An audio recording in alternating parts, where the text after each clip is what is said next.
Jean-Luc Mélenchon abandonné par la gauche? Son isolement est criant.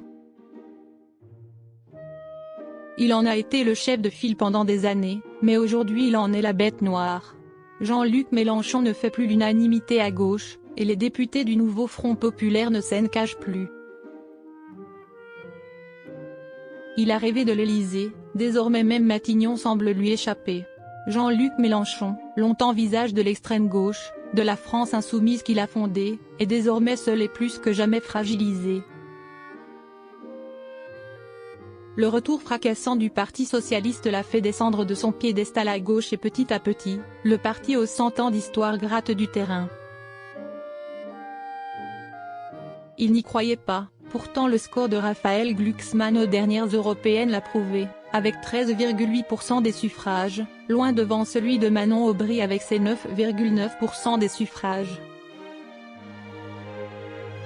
La dissolution de l'Assemblée nationale a contraint l'homme à la cravate rouge à admettre une réalité, LFI seul ne battra pas le Rassemblement national. Même constat du côté du PS. Ainsi, le nouveau Front populaire est né sous l'impulsion de figures de proue comme Olivier Faure, Manuel Bompard et François Ruffin, sur les cendres de la nupe de Mélenchon. Mais sans Mélenchon. Bien qu'il ait tenté de se positionner en tête de la coalition des gauches, si est un échec. Son isolement est criant, il n'y a plus que ses lieutenants et quelques écolos fanatisés pour le soutenir, souligne un ancien compagnon de route de Mélenchon à nos confrères du Figaro. En effet, l'ancien chef de file de LFI agace tant dans la sphère politique qu'auprès de l'opinion publique. Jean-Luc Mélenchon ennemi de la gauche? La fronde continue. Un constat qui se vérifie à l'issue du second tour des législatives.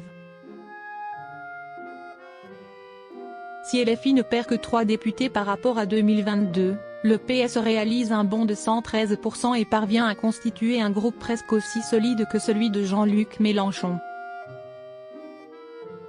La fronde anti-Mélenchon se poursuit donc, bien qu'il ait tenté d'éliminer discrètement certains de ses opposants, comme Alexis Corbière et Raquel Garrido. Porté par les déclarations de Raphaël Glucksmann, qui martèle que Jean-Luc Mélenchon ne sera pas Premier ministre, la gauche se réveille.